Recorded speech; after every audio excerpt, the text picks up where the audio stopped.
Shalom, shalom. In my last video, we talked about how when David Koresh was born, his name was Vernon Howell. But for the rest of the videos in this series, we're just going to refer to him as David because I think that's easier. So much like David's mother was 14 when she gave birth to him and his father was 20, whenever David himself was 19, he had a girlfriend who was 15 who ended up getting pregnant.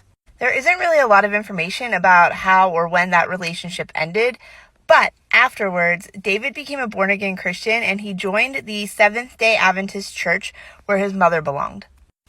Seventh-day Adventists are a sect of Christianity that was established in the late 1800s. It is based a lot on the writings of one of its founders, Ellen White, and we could do like a whole series on just her.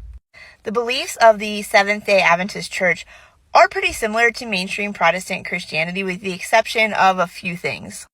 One of those is that they observe the Sabbath on Saturday instead of Sunday. They keep a kosher diet and many of them are vegetarians. They prefer holistic healthcare as opposed to more mainstream healthcare. There are also some other theological differences, but it basically aligns with a lot of mainstream Christianity. They believe that the Bible is the most important book, that you have to believe in Jesus to be saved, and that the prophecy of John in the book of Revelation is right around the corner and it's super important. Now here's where things get a little bit hanky. Shortly after joining the church, David became infatuated with the pastor's daughter, who was 12 at the time.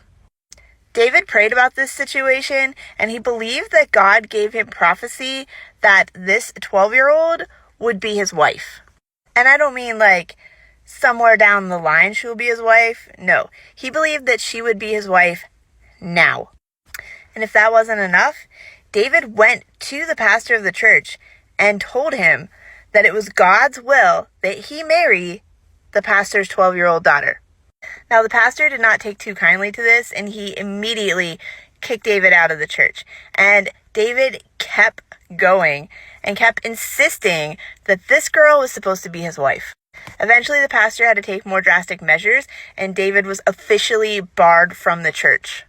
I think it's important to note that this pastor took this stance like this. It's refreshing because we often see abuses of power in religions where so many children end up getting hurt because of beliefs within those churches. So for this pastor to see what was happening and to call out the BS that he thought was this prophecy is just amazing.